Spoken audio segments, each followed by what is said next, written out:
Hello my friends and welcome back to New Dalancia, our Dungeons & Dragons 5th edition campaign. After returning to the material plane, the expedition caravan began packing to continue their journey on foot through the taiga and toward the Kokfokoklo Mountains and the site of the ancient dwarven ruin.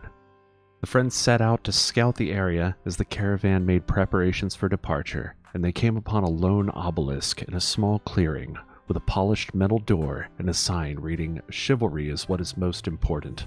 Only a gentleman may enter," written in ancient Dwarvish. After solving the riddle of the obelisk, they entered the door and proceeded down a stairway, where they were confronted by a gorgon and a human knight, petrified in a past struggle. The party saved the woman and procured the key to the rest of the lair, which they have searched thoroughly, save for one final room.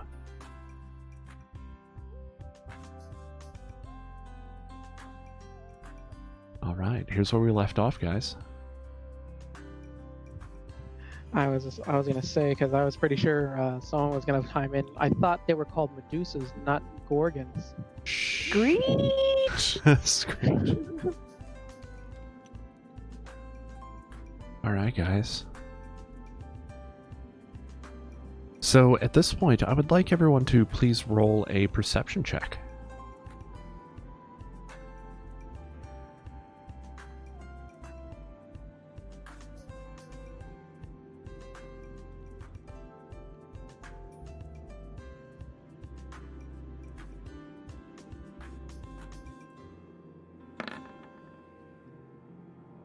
Lol.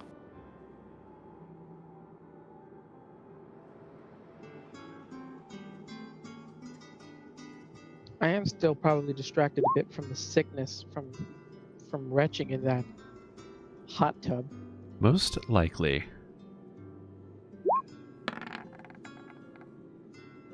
Ooh, Ahara. Cyrene, nice. Cyrene, you hear footsteps coming from inside the other room, or inside the main chamber.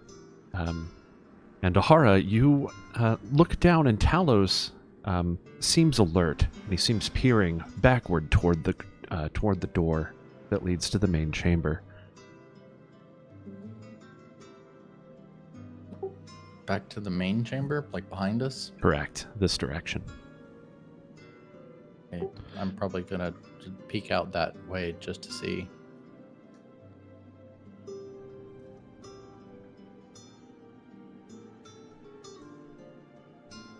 Cyrene is going to, kind of whisper into Tess's ear to watch out. What you mean, watch out? What's going on? Ahara, you see the image of Antarius. A very distinct image. You can see sort of the light reflecting off of his facial features. You can tell who it is. I'm gonna call back behind me. It's Antarius. So he kind of walks up slowly, warily. He's looking around. Hail. Oh, friend, they sent the girl back to the caravan. I figured I'd come and lend a hand if I could. Well, help is appreciated. We haven't finished exploring yet. We're all back in this hallway. Indeed. Then I'll go with you then. And he follows you into the hallway.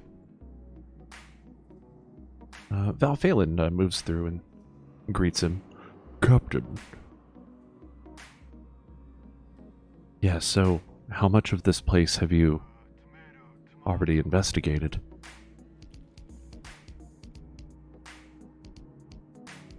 All but one room, I'm afraid. A little bit more to go. Yes, the room at the end of the hallway. Val clearly keeping his voice low. Well, Has anyone tried the door? Perhaps we should check it for any traps before we go testing the door. a wise idea. Well, earlier I tested the door. I attempted to test the door with the key lock when I discovered it's the key we needed, which Val Phelan now has. You tested the key on this door? The first key, the one we had from the night, which you said didn't work, and then we went to search at the end in that hot tub, and Val Phelan pulled the key out from there. Ah, yes. Okay, so Val has the, Val proceeds up to you and hands you the key. So this door is different from the rest. Aside from the key fixture, which apparently controls the knob on the door, there's also there are also these ornate patterns of metal kind of set into the door. Look to be maybe a brass. In the very center of the door, there is there's sort of a depression where inside of which has the image of a tree, all too familiar.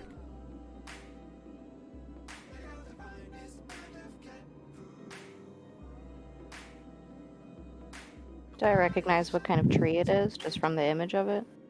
Well, if I think he's talking about the tree that we saw on the lockets. Oh yeah, with the impression from the envelope as well. No, that was a hammer, wasn't it? No, it was a tree, wasn't it? It was a tree. We thought it was a hammer at first. In fact, as you produce the amulet, as you think about it, you do note the detail that it is the exact same tree. Someone may want to call Kimron, but more specifically Govin, to let him know about this finding.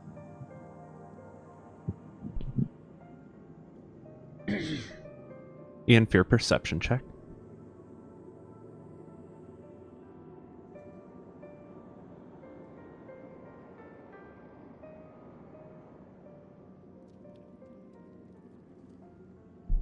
Okay.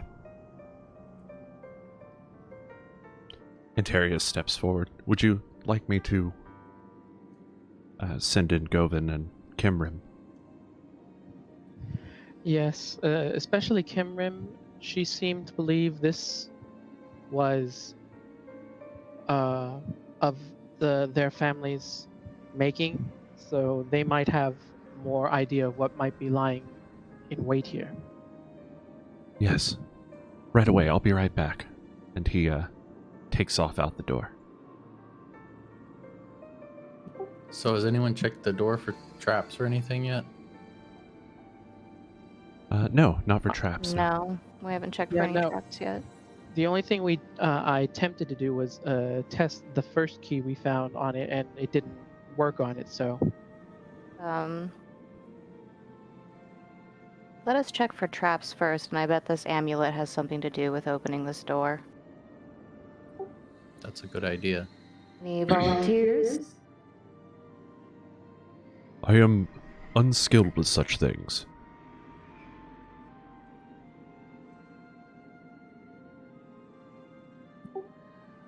Does anyone else have this experience? I have some basic survival experience. You want to go ahead and take a whack at it? Sure. All right. Step forward. I'm gonna cast guidance on myself. And then I'm gonna roll survival check, I guess. Or what do you want me to roll? Let's go ahead and roll an investigation check.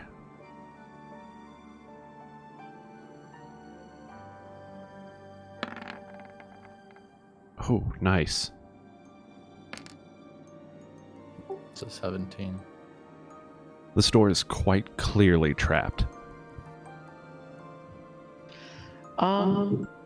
This door is trapped. Door, the locking mechanism itself can, if I were to peer through it, would I be able to see into the room? Perhaps. Give it a try. What would I roll through or roll with that? Let's roll another perception, yeah. All right. Well, hopefully this turns out better.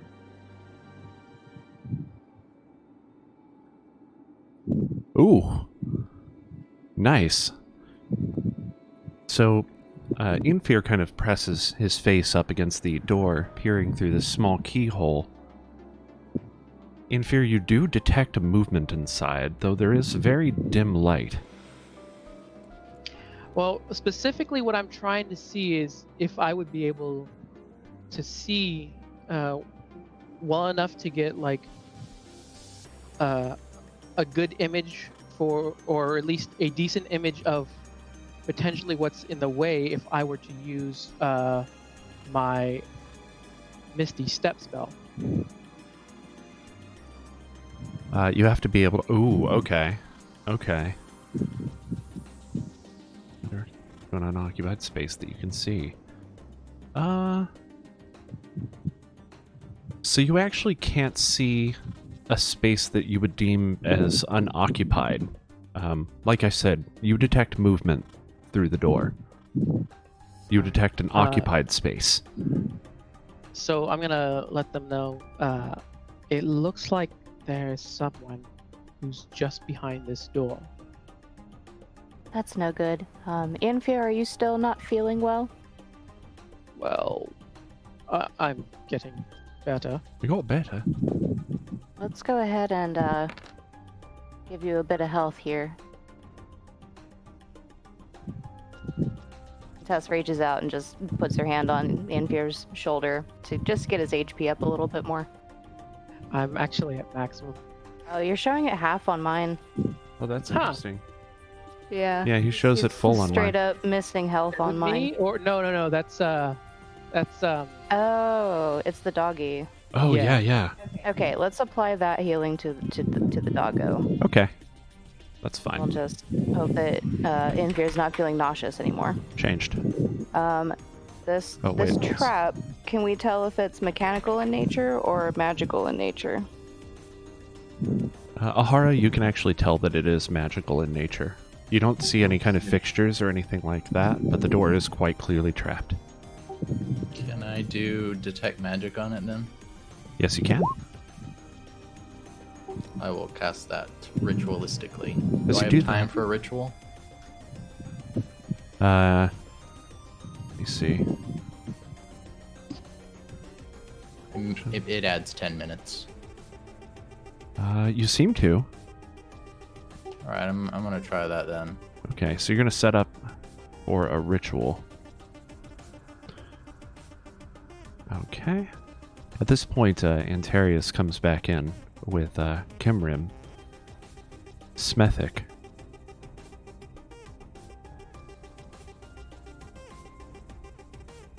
and Govin in tow.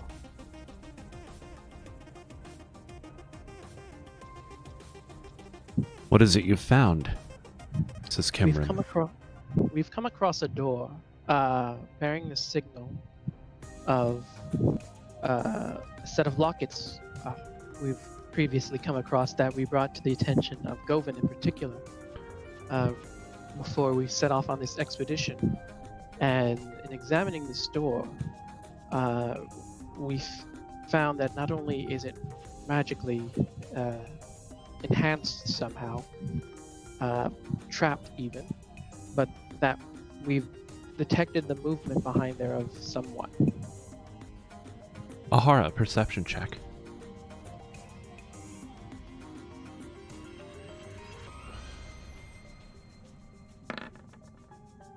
You hear a faint murmuring from beyond the door. I hear a faint murmuring from beyond the door. Does it sound human? Humanoid? Creature? Yes. Yes, it does. Yes, it does. Although, what languages are you? I was gonna ask, can I make it out? My languages, I speak Common, Druidic, Elvish, Goblin, and Orc. No, Elvish, Goblin, Orc, yeah. no, you can't. I can't understand what they're saying. I will go ahead and cup my ear as I use comprehend languages, so I can also understand written or spoken languages for the next hour. Nice. So this seems to be like a magical canting. Specifically, it is, what would I call it? Invocation? It's an invocation. They're like someone is trying to summon something. I'm gonna bring motion to them to remain silent as I say, this sounds like some sort of summoning spell.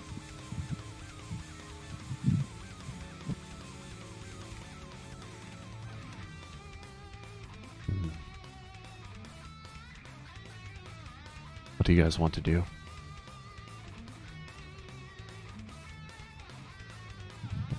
How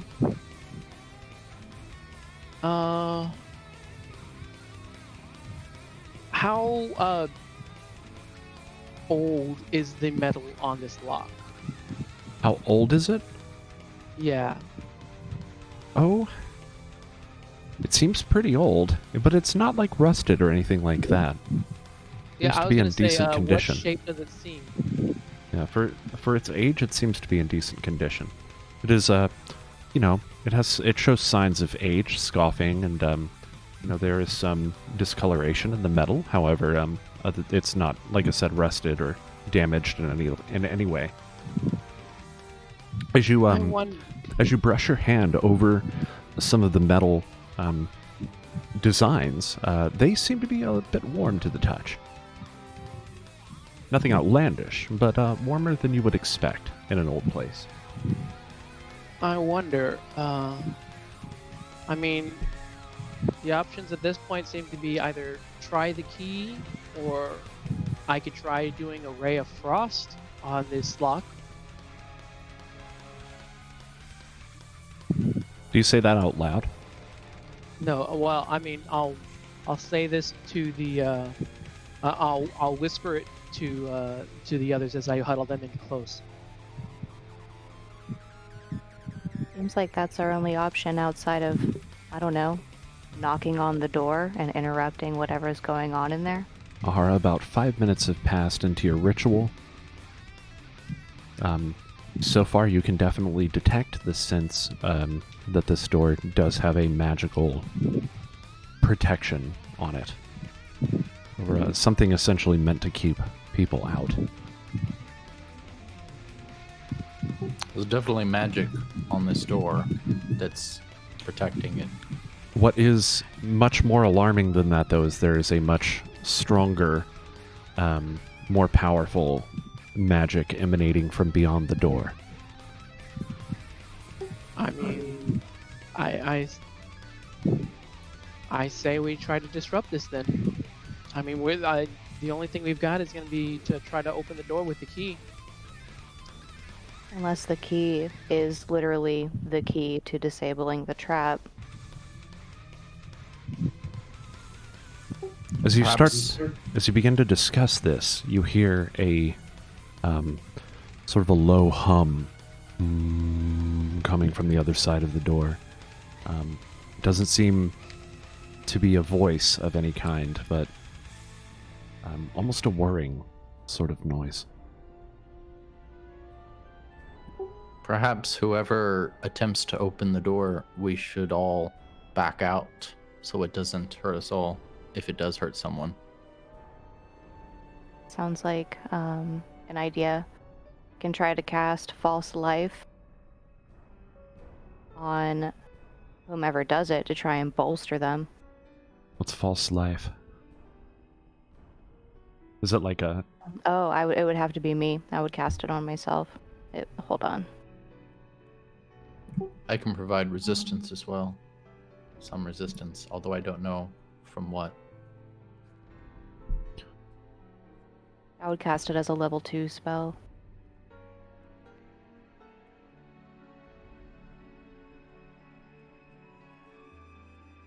So we're wanting to open this door?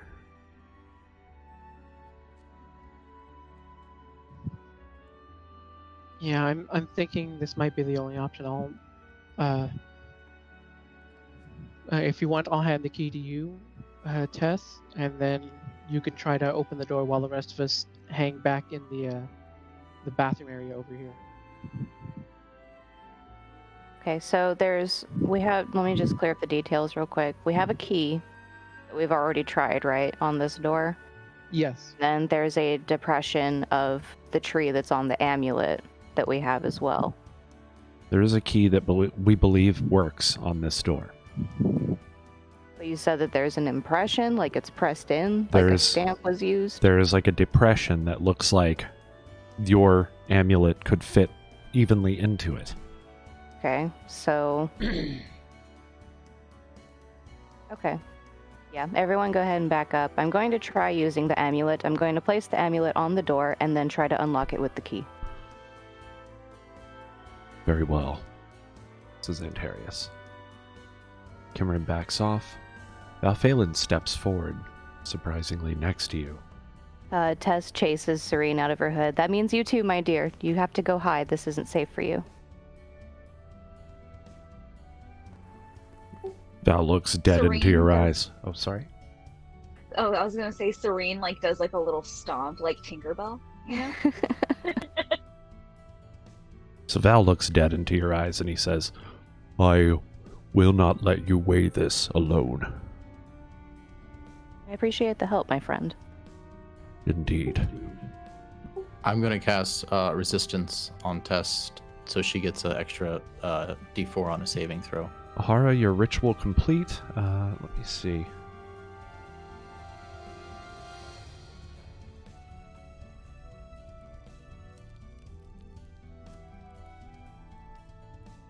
Let me roll my 1d4, because it's got to be 1d4 plus 4, and since it's a second level spell for False Life, that would also add an additional 5 points, right? I Yes. think that's how it goes.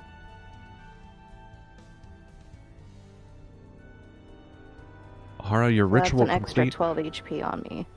You can tell that these two sources of magic are separate, as though the magic that comes from the that is of the door is something different than the magic that is being used within the room itself.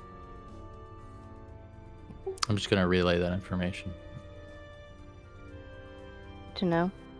and back out. Everyone ready? Together then. Okay, so with the amulet in Tessa's left hand, she's going to hold it up and gently place it into the depression in the door. Which amulet is this? Is this the It's- one that has the crack in it, or is it the one that is fully whole? The one that's fully whole. Okay. Unless, I mean, inspecting the depression, is there a crack in the depression itself? There's not a crack in the depression, but either one seems like it would fit. I would just use the one that's not cracked. Okay. So you place this amulet, or this pendant, into the depression on the door, and it seems to kind of latch in.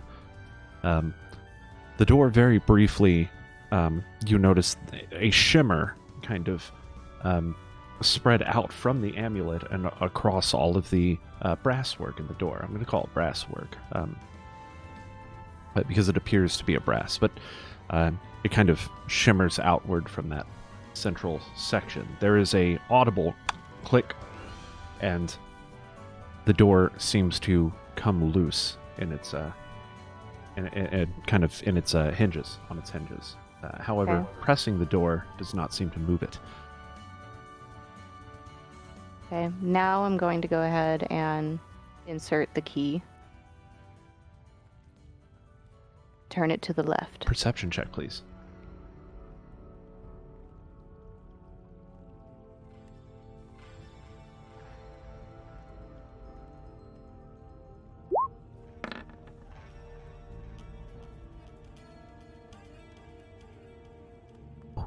Okay, so you're placing the key into the. Hold on, look at this weird roll that I got on my dice. Yeah, I'm seeing that on my end too. Is that a 3 or a 16? It's both, apparently. It's a 3. Non-deterministic dice. Non-deterministic dice, indeed. Let me just crack open the rest of these character sheets real quick.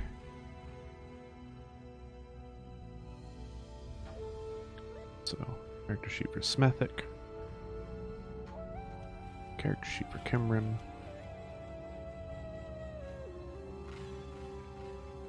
Where are you, Govin? There you are. Oh yeah, I could have just shift double-clicked on them, huh? Yeah. Alright. As you place the key into the lock, again there is an audible click. And as you turn the key, you feel the locking mechanism against the key. And it seems so loud in the silence otherwise. The door is unlocked. Okay. Tess is going to back up from the door and then turn around to everyone. I believe it's unlocked. What are our plans now? Well, if we're dealing with some kind of ritual going on, we probably might want to disturb it in as best as we possibly can. Okay. Tess turns around and kicks the door open. Everybody rolling it!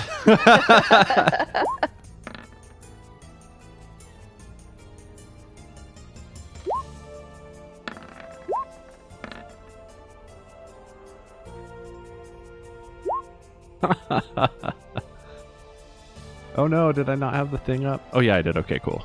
It worked. It worked! The magic medicine worked. Okay.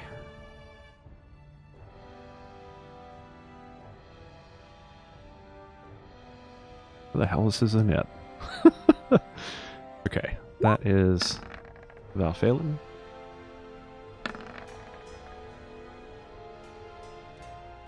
I need Ant. Where's Ant? Oh, There you I don't are. know why I keep rolling a knit for Talos. You can remove him. Oh yeah, because he just goes at your turn. Ye- One moment. Smethic.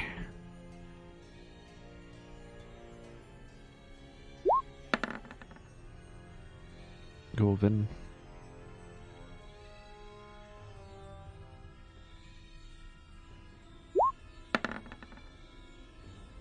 And we have Kimrim.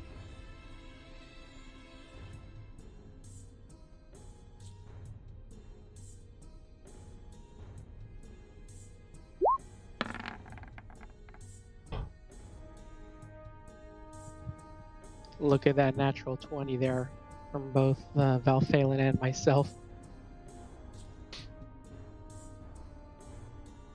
I need a... Where are you? Okay, he doesn't have any bonuses, so it is just a dex roll.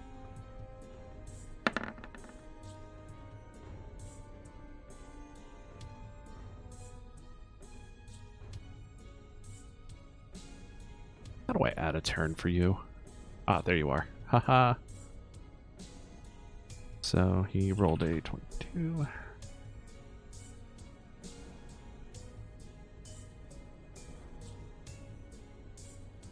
Sorry about the wait, guys. It's all good.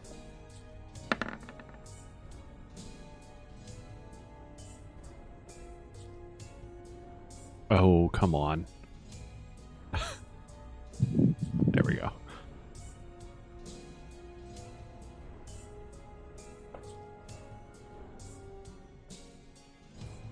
All right. So, sword descending. My tiebreaker actually is 0.14. Point 14. That it's your ability modifier. Well, according to the, because I have a thing on the character sheet that you can always add the, always add your thing to the, Yeah, it's your initiative your modifier. Dex tiebreaker. Well, it says add Dex tiebreaker to initiative. Yes. So that would be that's the same as the initiative. Like the initiative modifier is your dex mod. Right. So- Mine is 0.14. No, not the skill, the modifier. Right. Here, let me show you. Okay, because that makes his a 16. Okay. No, 0.14. So it's 2.14 is the modifier. So that's why I'm saying my tiebreaker is 0.14. Huh. Wonder why that's okay. So it would be 22.14. That's interesting how that worked. So is that's just your dex? Okay, hold on. Let me take a look at your character sheet real quick. Yes, that's my dex. Okay. So comparatively, his dex is 16. So that actually his puts would be him. 0.16. Yeah, that So, puts yeah. him in front of the tie. Okay. So as this door opens, you actually catch this Duragar off flat-footed. So he looks very shocked that this door is opened. The what you, Tess, identify as a bone devil, however, it does not look shocked at all, as though it was expecting you.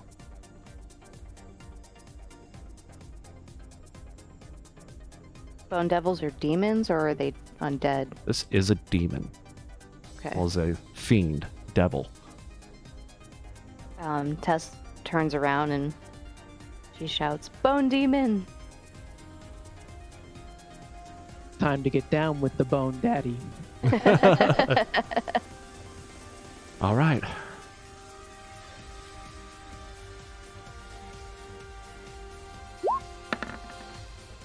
This is coming at Val. It's a 14 versus Val.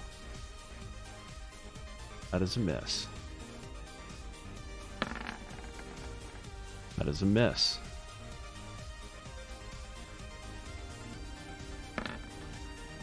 Woo! That is a hit. DC 14 Constitution saving throw.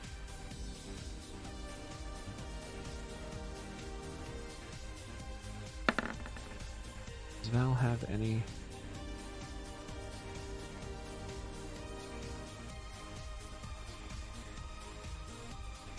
Okay. No, he doesn't. That is a Constitution save, however, it does hit.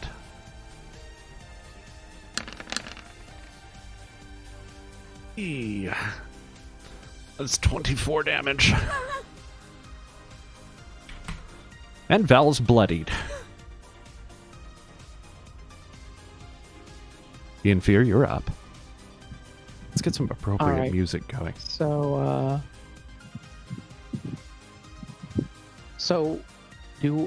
so I can see right here, right? Yes. And so that, and this space at least looks unoccupied. Yes. All right. So I'm gonna go ahead and, as my bonus action, Misty Step into that space.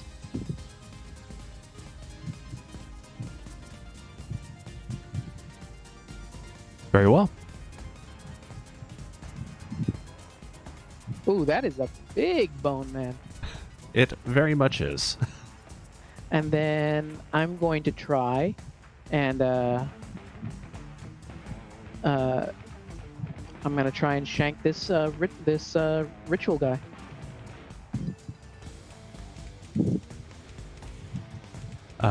Ian Fear, as you approach him, you notice that there is still an active portal behind him. However, that portal seems to be starting to dissipate. Yeah, so I'm gonna try and to shank him with my dagger.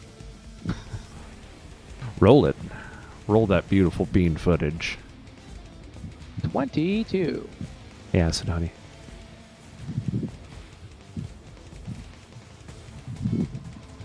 And that was against the Durgar. 22. That is a hit. All right. He is gonna take 5 piercing.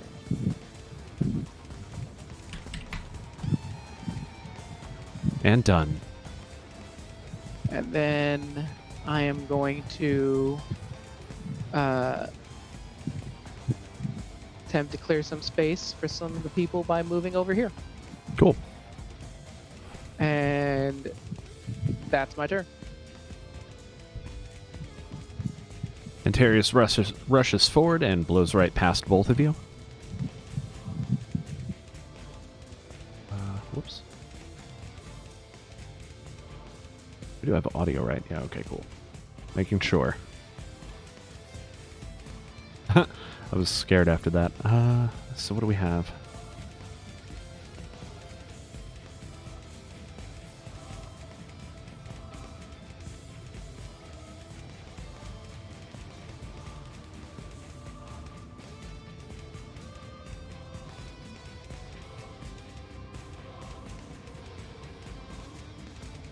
All right, he's going to take his he's going to make an attack with his blade. Awesome, with Divine Smite. And this is against the Bone Devil.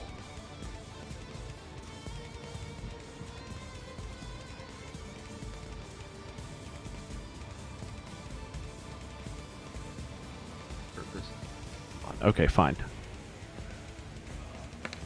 There's damage, plus 2d8. 6 plus 11 is 17. Whoops. 17.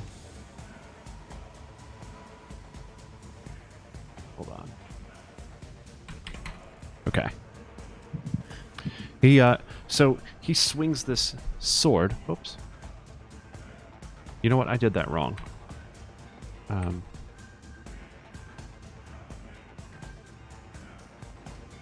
Yeah, okay. Okay, I did do that wrong. So that would be -3. And then... Okay, that's... So, he slashes at this Bone Devil, and the initial slash doesn't appear to do anything, but as soon as that weapon strikes, the sword is kind of engulfed in magic, and that does seem to sear this Bone Devil quite a lot. I was gonna say, was the Duergar like still in the middle of chanting when I struck him? No, he's actually finished that, it seems. Okay. Okay. Govin rushes forward, weapons drawn, but he stops. Ahara, you're up. All right, I'm going to move a bit out to here. Oh, I see him now. Okay. I'm gonna Hunter's Mark him. He is marked. The Bone Daddy, that is. And I've got this arrow that I found that's warm to the touch. I'm gonna give it a shot. I don't know what it does, but I guess we'll find out. Which arrow? The one that you found in the one of the ones in the bundle that you found in the fireplace here, or was it the one that you found previously that you've already investigated? Not the arrow of seeking. The Okay, one cool. that I found in the fireplace. Okay. Awesome. All right, so I'll just click my normal thing. Archery, Hunter's Mark. Okay. So 19 to hit. That is a hit.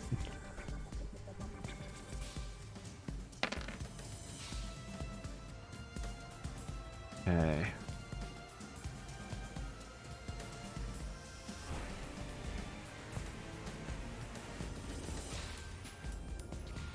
Okay. So this arrow seems to strike it true. Seems to hit it normally, in other words. So we have minus All right. 2.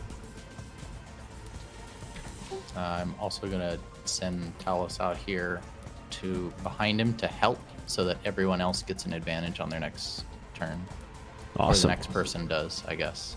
I guess it only applies once. I'm not sure how No, that works. as long as a flank is occurring, any other flanking creatures, so here, would receive advantage. However, these are not flanking, so cool. Yeah, now that sort of includes Xantarius as well, so it seems. All right, and he's gonna help, as it were, and that's Cool. my turn. Val Phelan. Oh, Val Phelan.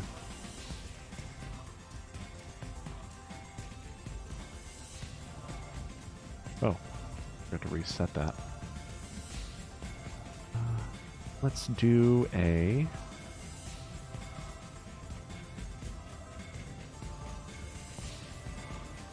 Whoops, I did not mean to click that, I'm sorry. No, we don't need that one. This is going to be... Okay, he's going to use his action surge to make a third attack, because now he can totally do that, which is amazing. Yeah, let's start rolling. That is 11, or 19 rather, which is a hit on the first roll. Let me also expend a superiority dice for that action surge. Or was that action surge? No, action surge was not a superiority dice. So we're just doing his normal attack, his extra attack, and his action surge. So that's normal attack, extra attack, action surge attack. Got 19, 10, and 17. He hits 2 of the 3 times. Magical weapons, magical damage.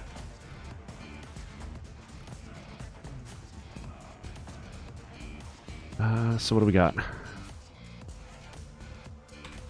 Oops. And he just chunks away at this thing, and it seems to do it seems to do a lot of damage, actually.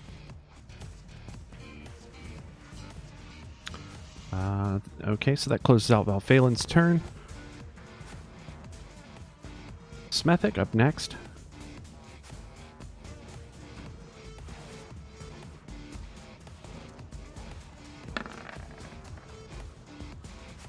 Smethic, not very sneakily, creaks open the door and steps out into the hallway. He seems to be sweating bullets. Cyrene, you're up.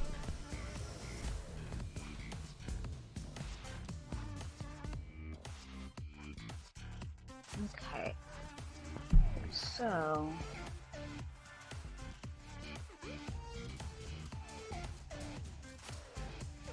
Cyrene, first of all, is going to move a little bit, try to get a better view.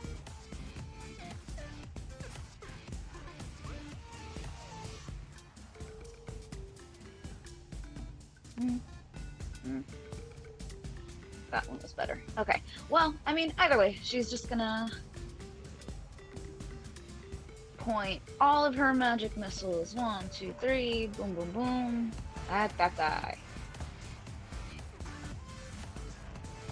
Pew, pew, pew. And there's glitter. Imagine glitter. Okay. And So that ends my turn. 7, 8. That is a total of 8 She yells, damage. those aren't magic missiles. These are magic missiles. Tess.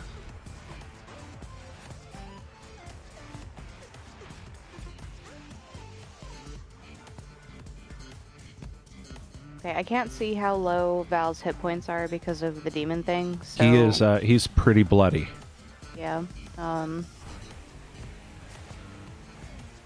Uno momento. 12 plus 9.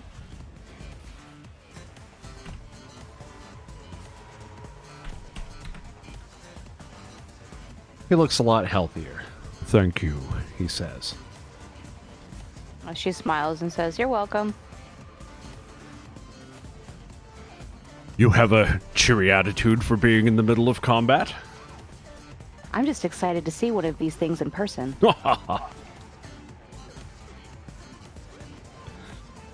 Awesome. The Infir, the Durgar,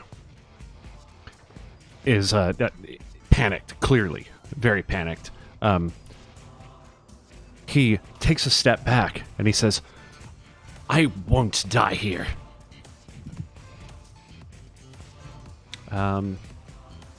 Infir, go ahead and make an attack of opportunity against him as he steps out of your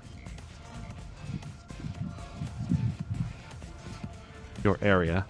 And same with Antarius. Crit. Ooh. Roll that damage. 9. 9 damage. Hey, read the thing, huh? Okay, that's 9 damage. Antarius also. Woo! 9.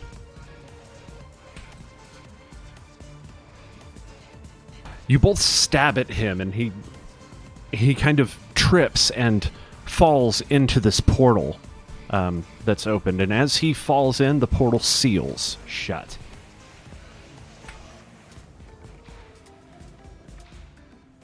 The bone demon whips around to see what happens and says, "That fool!"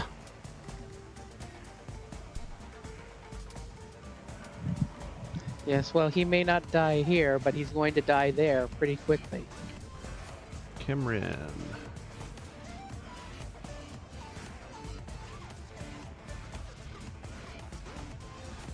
Kimrin, do you have line of sight? That is so hard for a DM to tell. Oh. Hey. Map to center. You might be able to do the Control L thing. It works sometimes. Control L? If you click a token and then hit Control L, Oh, cool. Neat. sometimes that works. Yeah, thank you for showing me that. And I'm going to call this, yes, she has visibility. How do you disable that? Click somewhere else. Oh, okay, cool. Thank you. Very handy.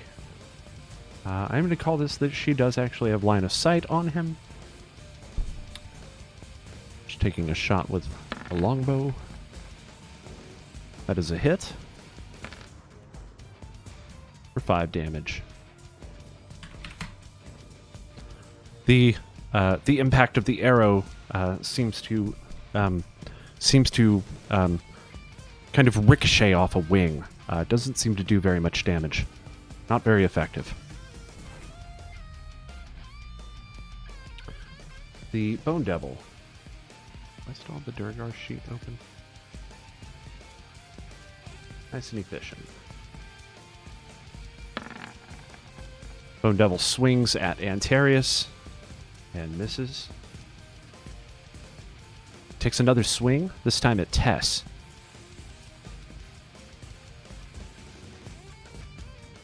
Anytime you want. Just, whenever you feel like doing it, I guess.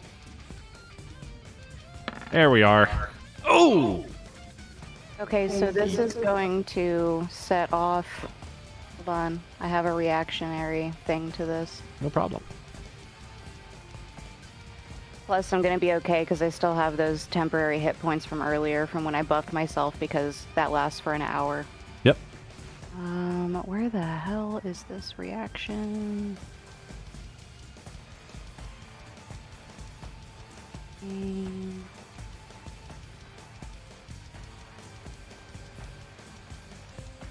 is.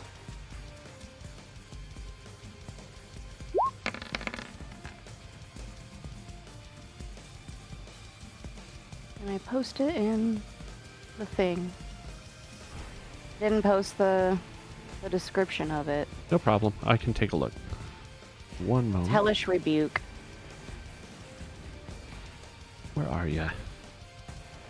So There you are. it makes a dexterity save, and then I think if it makes the save, then it nothing happens. But if it doesn't, then it looks like it's a second or third level spell. Is this an that she's casting evocation? at. Yep. Then it would take 26 damage. It's half damage on a save. Yeah, half as much damage on a successful save. Okay. Are you at what level are you casting this? This Three. looks like it's Third Yeah, level. third level. Okay. And do I still have resistance on me since I haven't had to make a saving throw since Ahara cast it on me? You do. No, that is a concentration, and I lost it when I put punishment Okay. on. Oh, okay. Okay, I'm making sure. When you cast this. Okay, so whatever damage you do, make sure you add the 2d10 to it. So go ahead and roll that. Roll. What am I rolling? Or actually, I'm exactly? sorry. One moment. Let me start by. So he does have resistance,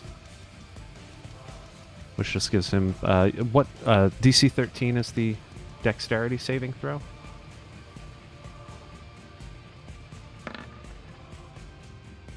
He rolls a 22. He takes half damage. Go ahead and roll your. Go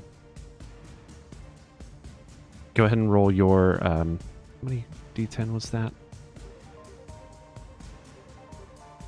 Where are you? 2d10, I think. So it's 2d10 plus 2d10 because of the higher level cast. Or would it be 1d10 plus Yeah, 1d10?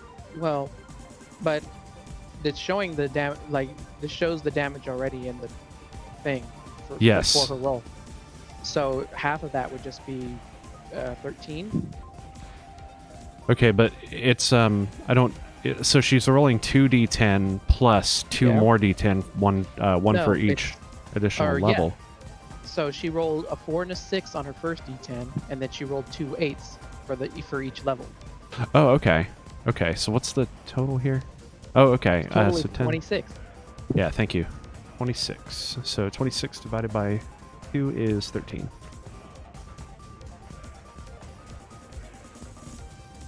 How much damage did I take from that guy, though?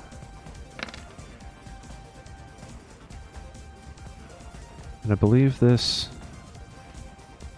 Does that count in the crit, or do I need to do that piece? Yeah, when you do a crit, you roll twice instead of doing Okay. double whatever the damage. 6 plus 8, 7 plus 3. I got it. No, it Huh? or did it? Hang on. Yeah, I thought it was the base damage, and then you just add the modifier. Yeah, see, you rolled a 2 and a 4. You rolled a 2 and got the +4, and then it also did the second roll with it, which was. Oh, okay. negative 4. So yeah, so it's just 6 plus 8. Okay. 14. Whoops. Wrong guy.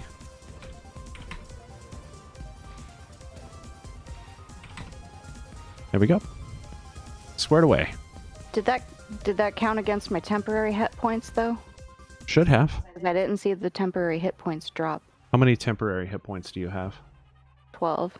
So those should now be zeroed out before it hits my main. Yeah, go ahead. Zero that out. Okay.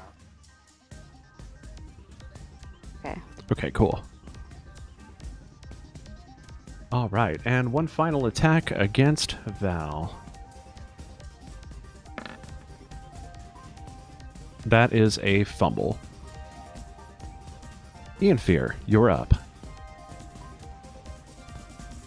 All right. Well, I saw Antarius seem to do a bit of damage against this thing with the magic from his sword. So to Antarius, I'm gonna sort of give a word of encouragement, saying, "You've got this, my good man. Take him down." As I'm going to cast haste.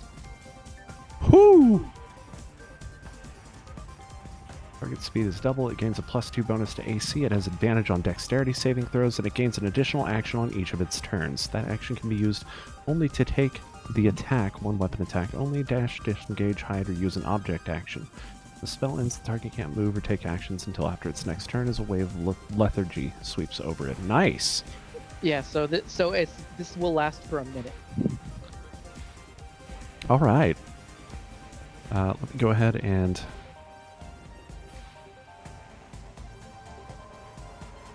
haste. Does that end Gotta your go turn? fast, man. Yes, that'll end my turn. Antarius takes 1 5-foot step.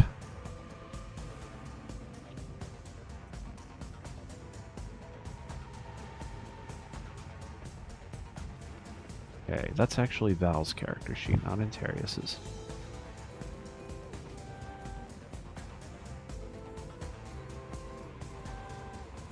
I gotta feed the dog. I'll be right back. Very well.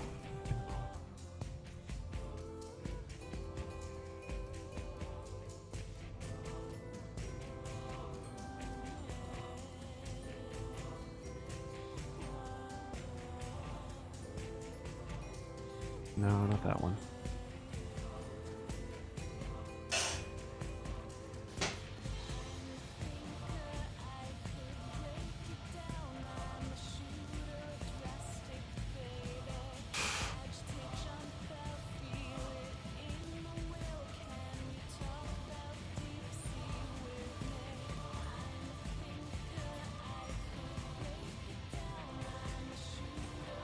Within 30 feet?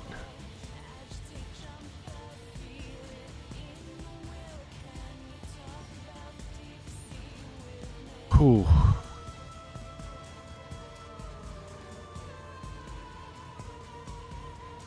No.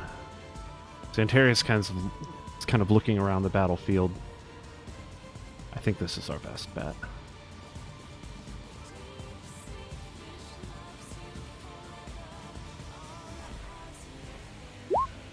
Okay, cool. So we're going to use Divine Smite one more time.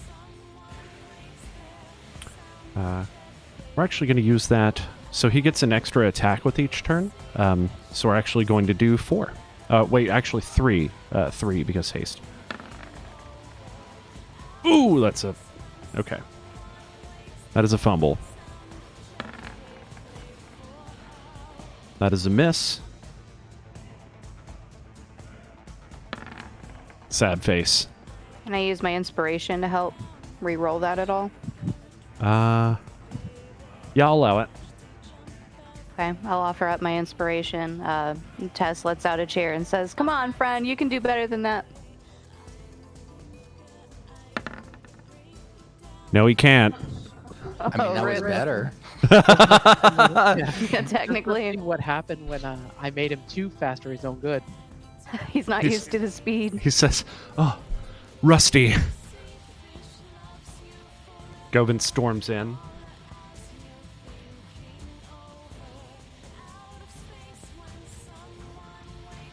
Oh, this should have it. Yeah, there should be advantages because of Talos. I forgot. Right. Yeah. Well, Antarius in this case has taken a step out, so he's no longer flanking. However, Govin, Valphala, Tess are all flanking. So, speaking of which, thank you for the reminder there.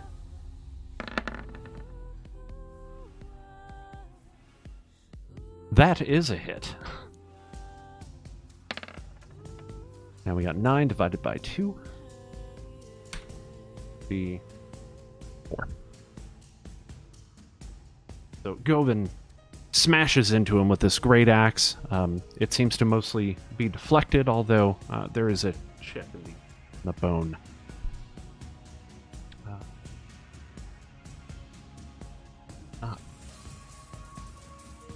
Ahara. Said there's a chip in the bone. You cut off a little bit. It kind of chips into his arm a bit. Okay, all I heard was there's a in the bone. Oh, sorry. Ahara, you're up. All right. How does this bone dragon look? Is it kind of is it in kind of a good shape or a bad shape or? He is about wounded. Not seriously wounded. Not at death's door. Not roughed up, but wounded. Okay. I'm going to, as a bonus action, I'm going to transform into a wolf. Wow, that's a long description. Ooh. Whoa. What? Yeah, it's basically the entire thing from Beast Shape, I guess. I'm going to take on the form of a wolf. So I've got basically the same setup as Talos right now, and then when I go to 0 hit points, I turn back into myself. Ooh. Oh, so you've become hungry like the wolf. I'm on a hunt. I'm after him. All right, and then I'm gonna run up beside Talos, and I'm gonna attack, but I'll have pack tactics. Yeah. Talos howls knowingly.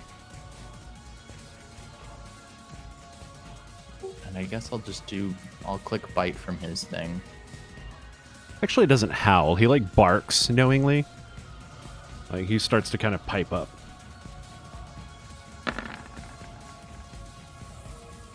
That is a hit.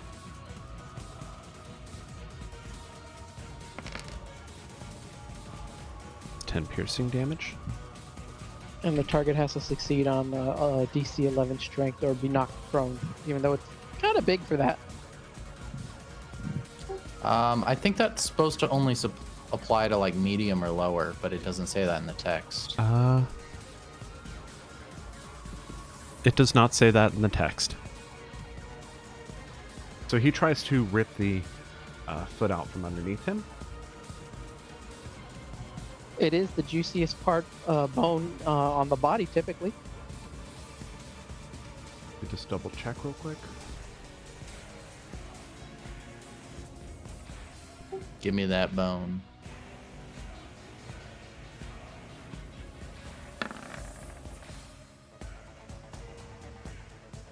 Really? The dice went behind Ian Fierce's picture. That's funny. That is an 8. That does not pass the 11 strength save. No, it does not. The bone devil is now prone. You dragged him and put him on his back. Yeah, so essentially he grabs him by the foot, surprises him, and pulls that foot out from underneath him, and he topples jaw first into the floor. The sickening like crunch. That's it for me. Cool. So at this point, Talos is actually latched onto him. He is grappled and he is like kill shaking. Yeah, he is like kill shaking his the leg. At least trying to. Val. Val.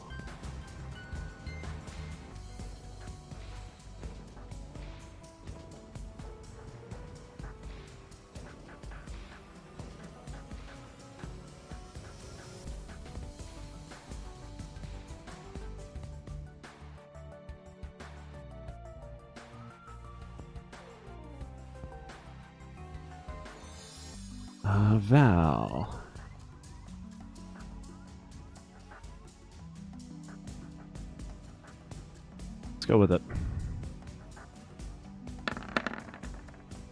Attack number 1. That is a hit. Attack number 2.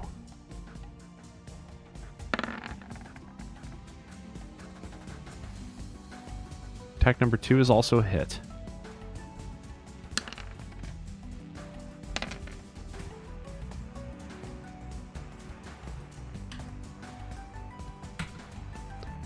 He is at death's door. Smethic passes his turn, and Cyrene.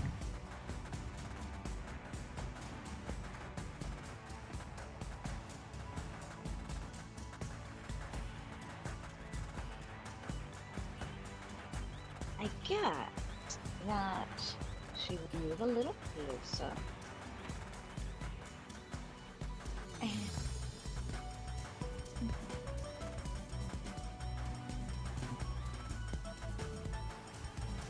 still a little far, so I guess I'll just use magic missiles again. Because I don't want to use a earth tremor and hurt other people. 11 damage. And that's my turn. Tess, you're up.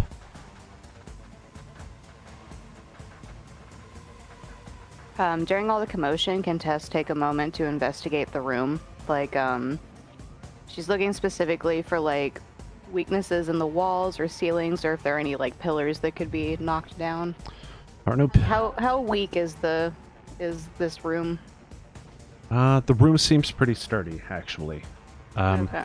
Objects that are in the room, there are some candles. There are some candlesticks here and here in between these two. There's an altar in the back of the room that once had a portal. There are various magical elements about it, essentially like different components and things like that laying about. The candles are lit. Other than that, there seem to be no fixtures on the ceiling or walls. Okay.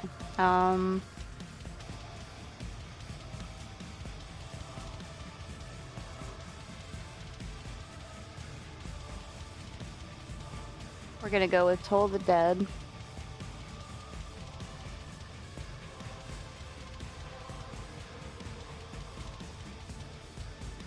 this would be cast as a 5th level spell.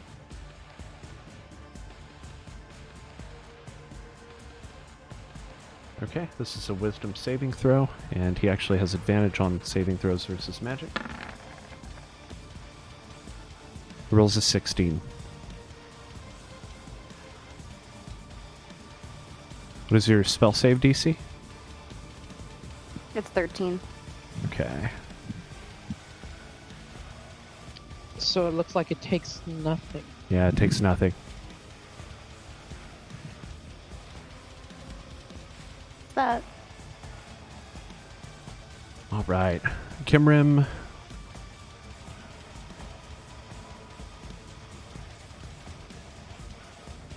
Let me see.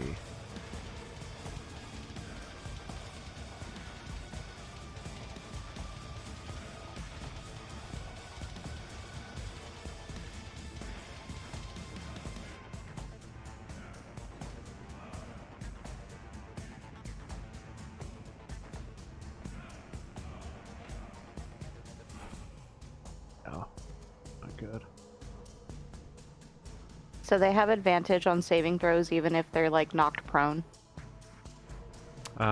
Is that how that works all the time, like with those monsters? He has magical resistance, yes. So this magical resistance specifically gives him advantage on saving throws against spells and other magical effects. So being prone does not matter in this case. Now, if it were a dexterity saving throw against something that he had to dodge out of the way of, it would be different. But in this case, because it is specifically spells and other magical effects, he has resistance. Kimrim.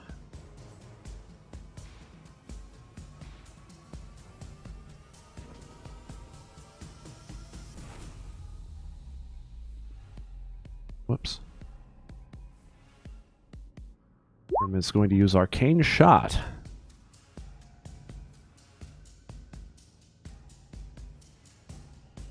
And fires her longbow.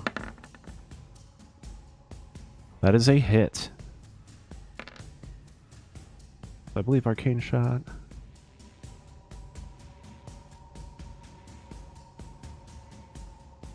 Okay. That is a -5. So once again, the arrow this time kind of sticks right into the side of his neck. And he hisses.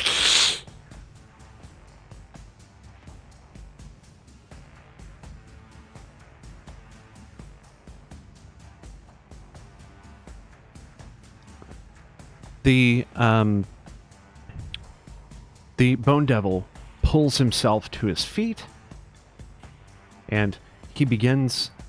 You see that his eyes shut, and he begins chanting. Ian Fear.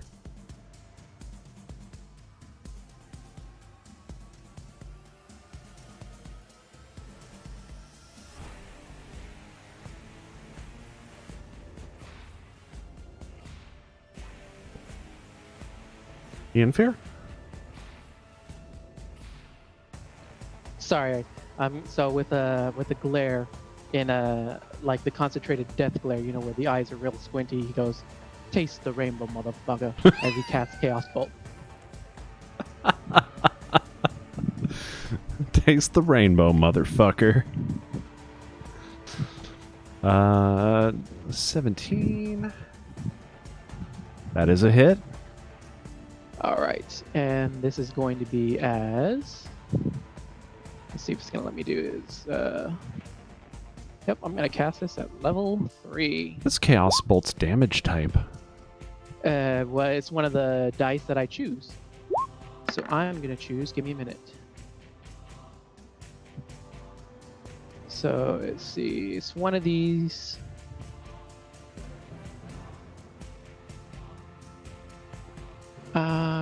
So it's one of the D8s. I'm gonna choose. I'm gonna choose force. So this is gonna be 17 force damage. 17 force damage.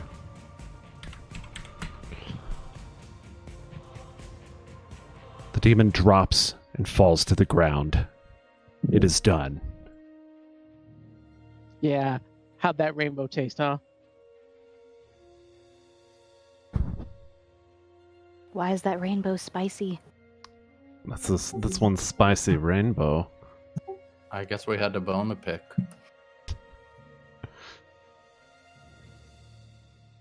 Speaking of, can Tess walk up to the creature and try to salvage a bone from one of its spines or something? Yes.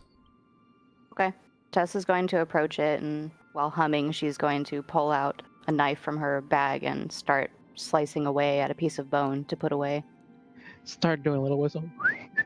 Exactly. She's just humming happily. Phelan moves in and starts to inspect the altar. He got away. While she's at it, she also grabs one of the monster's teeth. So you've taken a bone and a tooth. Yeah, I took one of the. If he's got like spines sticking out of his like vertebrae area, kind of like the icon, she'll take one of those spines, like one of those sharp spikes, and then she'll pull one of the fangs from his skull. Cyrene, from the back of the hallway, you see Smethic kind of peek in. By the gods, is it dead? Yes, we've killed it. You may come back in now. Oh, No thanks to you.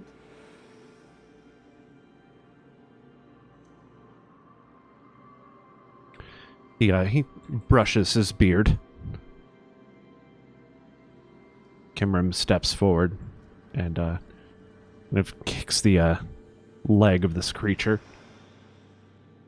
What an awful thing. Never seen anything like that before.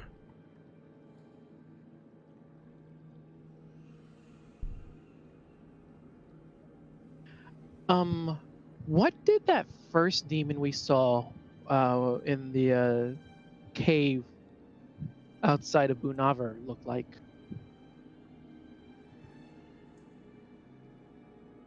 Tess, you've read about that. That was a bearded devil. Oh yes, that was the bearded devil. This guy is a little different. He outranks the bearded devil, as a matter of fact. As far Much as the stronger. hierarchy of the Nine Hells goes, they are technically on the same level, but the bone demon is much more powerful. Yes, I'll explain that to everyone. Seems they may be working their way up some form of hierarchy through these summons. Worrying. They were attempting to get a hold of the hierarchy and promising some sort of reward or power, and now we're seeing a higher ranking member. It seems we may be dealing with otherworldly forces starting to become swayed. Smethic finally enters the room. He says, as far as the hierarchy of the Nine Hells goes, this is one of the lower ranking demons, but is the highest of its rank. Therefore, it commands demons such as the bearded devil that you just spoke of.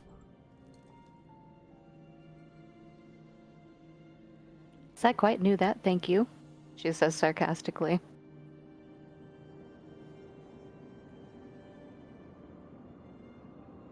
The Duergar. Did he not seem familiar to anyone else?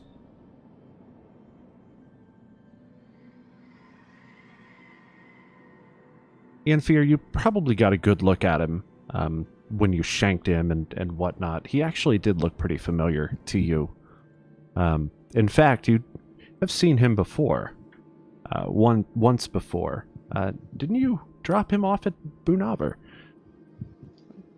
Wait a minute. Did he not? Didn't we bring him back before? Was this the same fellow? I didn't get quite a good look at him, unfortunately. He looked exactly.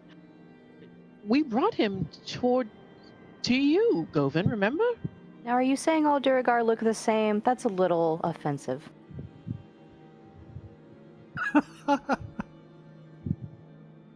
I mean, I haven't seen many Duragar. Maybe they do all look the same. I don't know.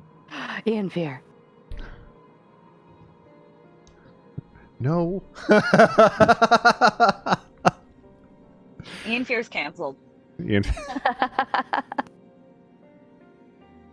Anyway, yes, we would like an explanation, though, if this did happen to be the same Duragar. Govin looks troubled. So, I have in my possession a ring of truth-telling. How do I go about using that? What would you, let me see. I don't know if it's something because it wasn't really explained. There's no product description. Like, am I supposed to touch him, or is it just like an aura that I can give off? Let's go with the zone of truth idea here. Guards against deception. It enters the spells area.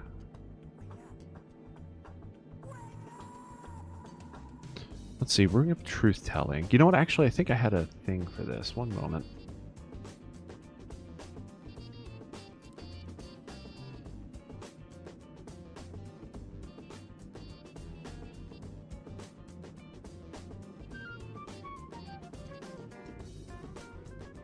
This must have been it.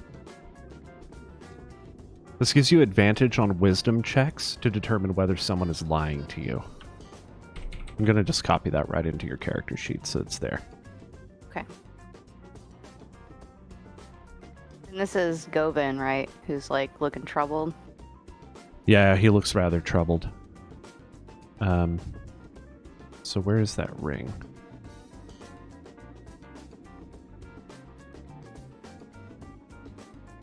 It is right underneath the dwarven femur bone. It's like the third from bottom. Okay, so...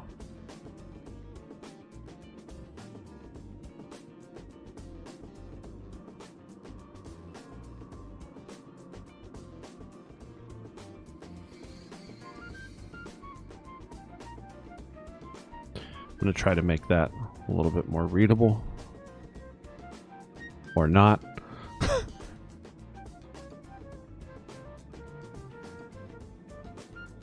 But yes, while wearing this ring, you have advantage on wisdom insight checks to determine whether someone is lying to you. Okay, so looking directly at Govin, mocking innocence almost, Tess is going to say, now there's no way that your defenses could be that bad so that, you know, somebody could get away or be released. Is there something that you're hiding? No, I honestly can't explain this. Can I detect if he's lying? You can try. Roll Do your I roll from here? roll your insight check with advantage. Sight check. Okay.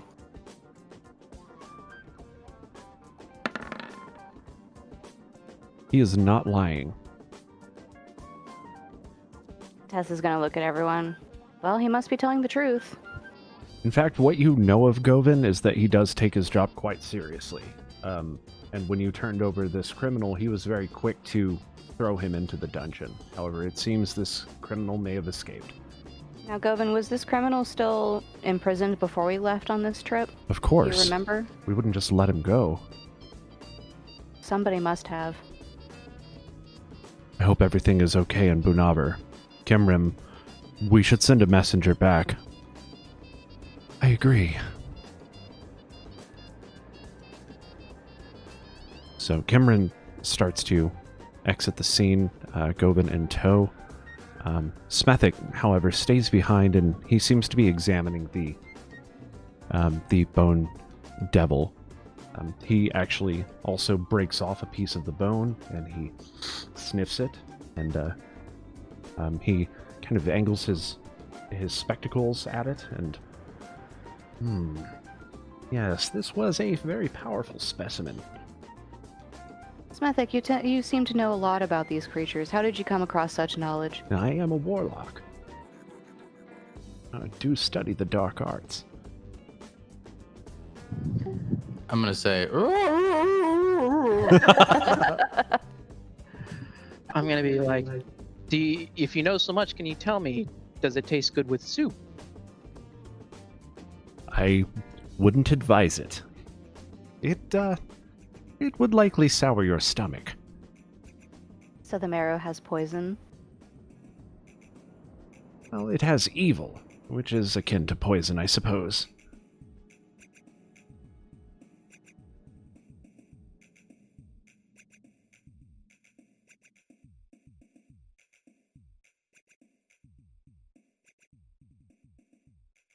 What a waste. And he proceeds to follow the others out.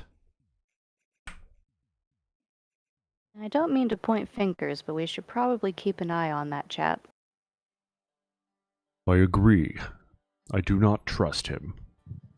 Well, he is the representative from the other political party. We should always keep an eye on him, although he certainly seemed to be slightly nicer than that healthiest fellow.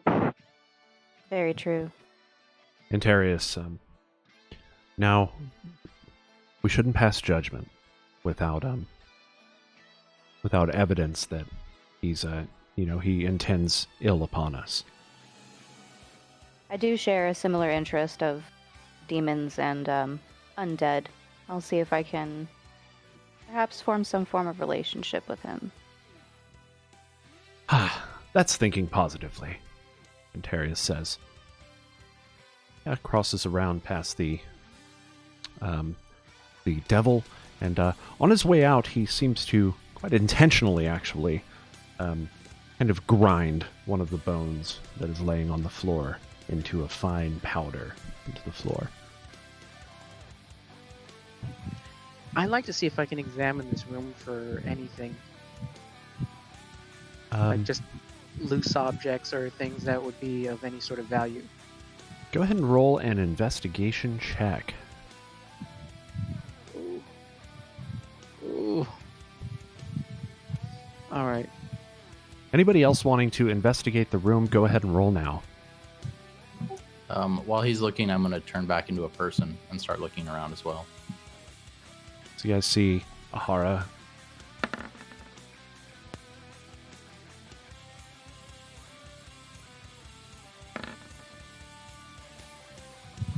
I mean, Awesome. I guess for us, this big bone demon is in the way for us to do any sort of proper investigation. Yeah, you Yeah, all of Tessa's investigation is pretty much in or around the bone demon. She's like opening its mouth and looking inside and shit. In Fear, the things that you find around the room that are of interest to you are various spell components that you can most definitely reuse. They are just out in the open, though, so they weren't like hidden or anything like that. They were also, they're sort of just strewn about the altar. You find various things such as sand, what is it? Some sort of not quite so variable crystals of various kinds, and just like I said, various other magical components that can be used for spellcasting. Well, I mean, that would be good for other people. I already have my arcane focus, so. Yes. However, you these are still useful things. Yeah, I guess I'll gather up any of the magical spell stuff that I can. Cool. So I'd say you find 3 pouches of magical components, and you can just put them in your inventory as such. Ahara, noticing a glint behind the altar, you actually find a row of emeralds. There are about 4 of them. They are all laying on their side, and they are tucked quite safely behind the altar. A couple of them wedged. They take a little bit of force from your fingers to kind of pry them from their resting place. But yes, add 4 emeralds to your inventory. Got it. Nothing else in this room but death. I wasn't aware that you could take the form of an animal. Yes, I've recently been exploring my connection to nature, and I've gained the ability to turn into creatures I've seen before. Is it painful? Not as such. It changes you as you come back. You always feel a sense of loss. I see. Well, shall we proceed? Indeed. I kind of would want to go up behind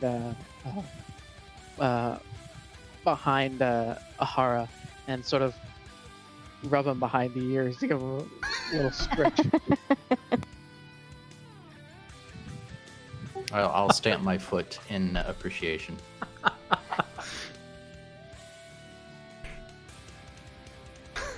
They're apparently very close.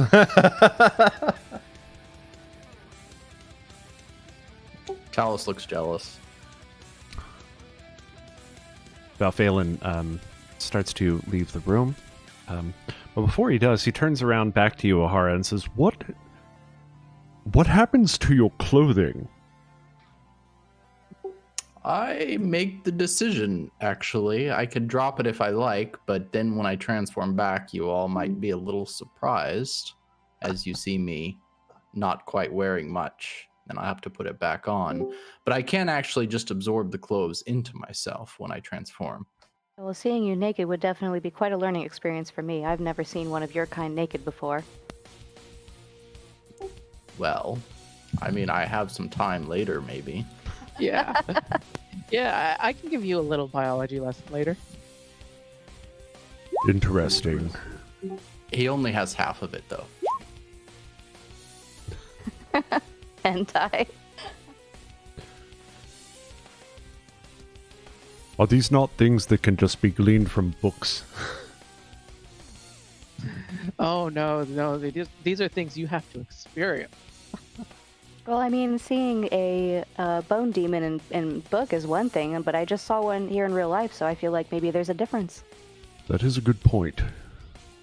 It is hard to judge the scale of things with just words. Friends, Antarius says, we should make our way out of this place. Indeed. True. You guys make your way back up and out of the obelisk and back to your camp. At this point, oh, that's nice.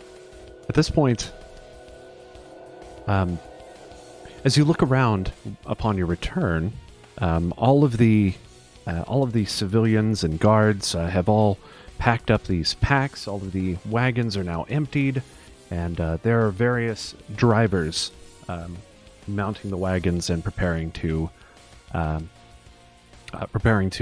leave back for Bunavar.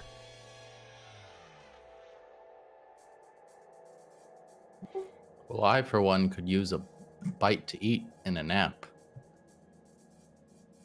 Indeed. Valphalin sits once more next to the fire, and he hoists around a keg, proceeds to pour himself a drink. He also produces a pipe from somewhere within his tunic, and he sparks it up. Once again, the smoke just kind of pillows out of his nostrils. Captain, are you joining me? Well, yeah, I think I will this time. He sits down next to him. He pushes the the cape out from under him, and takes a seat on the log next to Val.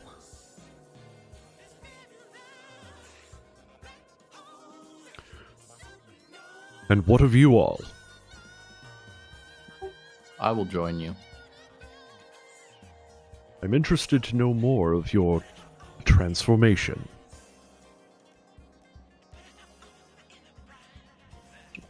Well, it's a little hard to explain how I do it. I just sort of listen to nature, and it allows me to assume a form. Not all forms. I couldn't have changed into that bone dragon or anything. They have to be small. Maybe I'll grow over time. I maintain my mind for the most part. Is this a magic that is derived from some connection to a deity? And Terius actually raises his hands and he says, No, this is quite different, friend. Druidic magic is not from a god as such, unless you count the earth itself as a god. Some do. Indeed, I think that might be how it's best understood. Although I do have a question, though, because what is a god to a non-believer? Well, different religions have different definitions of gods. You might just say that the god is the thing you love most in the world. Some people worship money.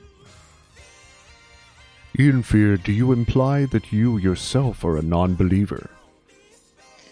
Well, my magic comes from no god. In fact, it comes from within. And as such, I just find things like deities hard to fathom. Maybe, perhaps long ago, they were considered deities because, much like myself, they were innate with their abilities, and people without them began to cheer and worship them for their talents. From behind you, you hear, "We weave the tapestries of existence itself." And you hear sort of a dragging, followed by a footstep, and as you turn around, there's a red robe approaching. Oh, have you gleaned more about the items that we brought back, Mr. Healthius? Nothing of any import. But I heard you speaking of magic. And I thought I'd offer my knowledge. Many things can grant the powers of magic. Some people just have it. Some people aren't born with it, but can find it elsewhere. Yeah, maybe like me, you're born with it. Maybe it's Maybelline. I've never heard of this Maybelline deity you speak of. Mostly focused on cosmetics and beauty. Although there is a bit of health involved as well. And Terius takes a drink from his flagon, and he's kind of peering down at this holy symbol that he wears around his neck. And Terius, how do you feel about all of these other deities? Oh, they all serve their purpose, I suppose. However, I am a follower of Lanwillan. Indeed, I'm not familiar. Well, Lanwillan is the goddess of the hunt. Sounds like someone after my own heart. We have that.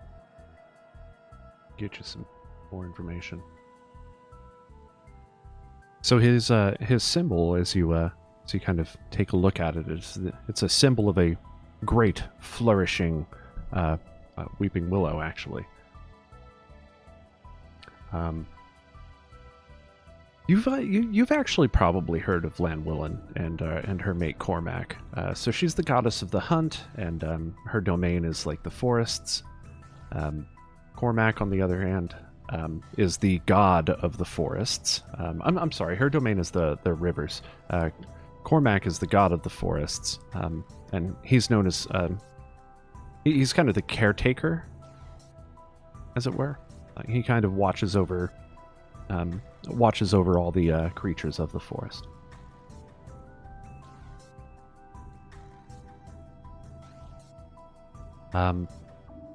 Antaria says,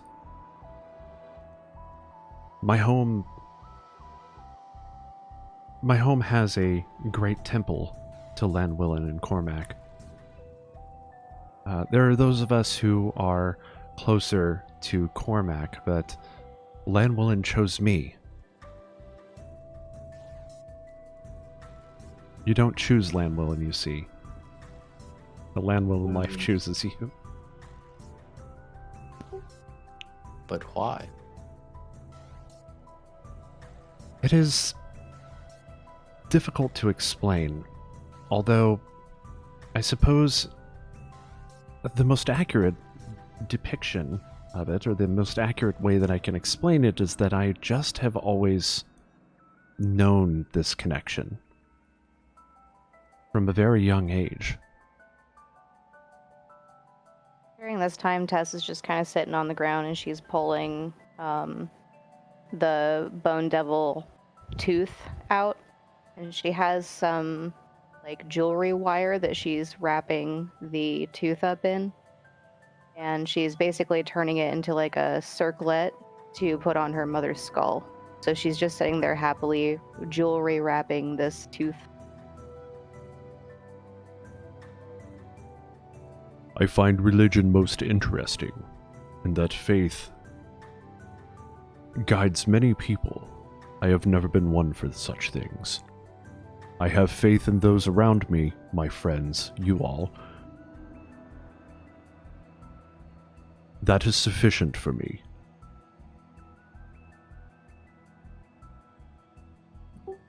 I can respect that.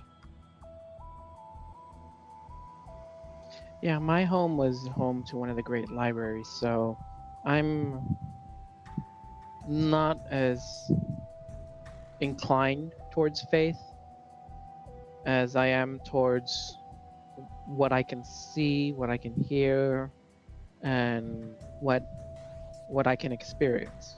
Ah. You seem to be a man after my own heart. I spent the majority of my childhood among the books of the monastery.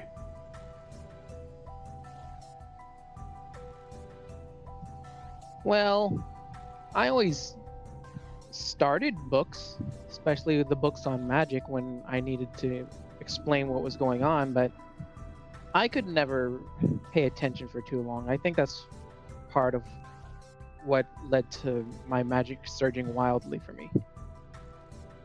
I see. Intriguing. Do you suggest then that science and faith are mutually exclusive? Who are you asking? I was looking at Valfalen. No, absolutely not. I do not deny the existence of gods. People have seen them. I believe that they exist. I don't find that it is necessary to put all of your faith in one. Sounds like you might have trouble trusting things you cannot control. Perhaps. People are easy. They can be understood, or they can be of the chaos. Gods are quite the same, otherwise. Perhaps just stronger ascended. It's much easier to walk away from a person than a god. As is the case with Llanwillen and Cormac, they were once mortal as well. It is not unknown throughout history for such things to occur. But at the end of the day, it begins, well, here.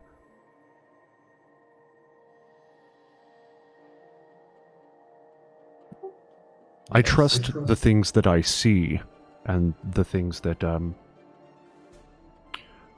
I can explain. My blade, for instance. My sword arm. My friends. And this ale. Ha! Ha. Well, I know the trees will grow, though I don't know why. I can always see the effects the earth has, but never the cause. Perhaps it's more important to understand that they do these things, rather than the reason why.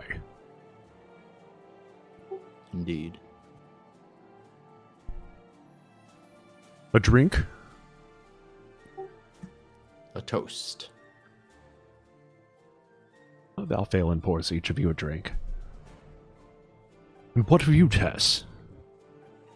You've been quiet.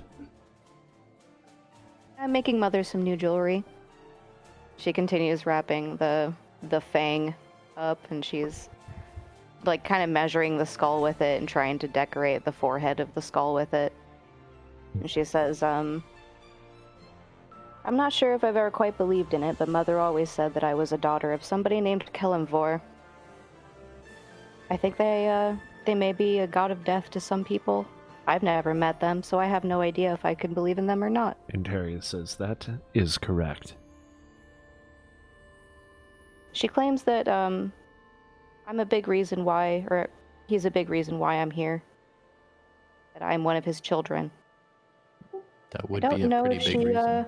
I don't know if she meant it biologically or if he was watching over me as a guardian of some sort. I never got more information out of her. She told me not to speak of Kelimvor around the village. Antarius's eyes fix upon you, and he says, "For me, the miracles that I wield are a gift from Llanwillen. Do you imply that for you, this magic is somehow channeled through you?" That's how Mother kind of described it. Since a young age, I've been able to reanimate things randomly. Sometimes I can control it, and sometimes I can't. Then what of your faith? My faith is with my mother. I have yet to actually given a reason to believe that Kelimvor may be watching over me. I'm not sure. Now and then I hear a voice in my head that seems to warn me about things. Interesting. Very interesting.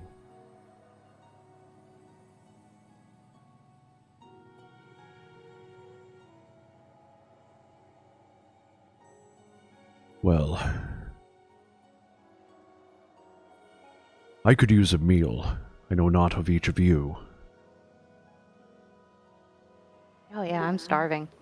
Antarius, Well, I mean, What's I'm up? pretty sure Ahara got his fill with the bone that he picked off to knock the bone demon down. oh, that was actually Talus, They both look the same to me. who, by the way, is asleep at your feet. Well, he doesn't seem to be asleep. He's kind of curled up on the ground and he's panting.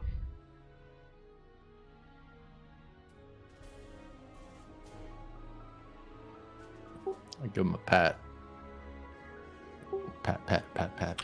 Antarius, Valphalin kind of scoots himself off this log and he gets into his pack and produces some various pans and pulls out a couple of different packages and things like that appear to have different sorts of meats and vegetables, and starts to prepare a meal. Would you like any assistance? If you please. I am Here's everything that I have, and he sort of starts pulling out various, like, vegetables and things. Take your pick. Figured seared beef.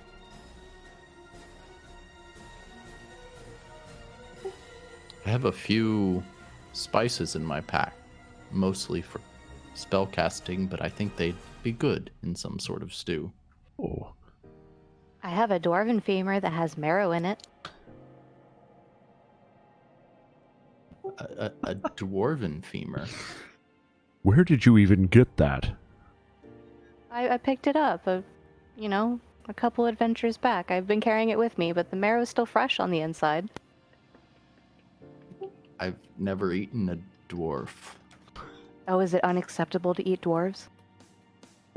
It, many may think that it is problematic. See, the marrow is nutritious, and he was already dead, so this marrow would just go to waste if we didn't use it. That is a valid point. We don't want to offend this dwarf by wasting the gift that he has left behind. But I understand if we don't want to have marrow in the stew. Antarius says, I'll pass. That does not sound appetizing. Tess puts the femur bone back in her bag. I mean, I don't see any dwarves here. There were a lot of dwarves here. Ah, right.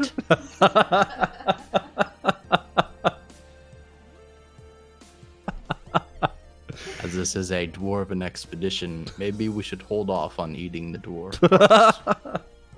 Best saved for later, when we really, really need it. Indeed. And that's the title of the episode. Eating the dwarf.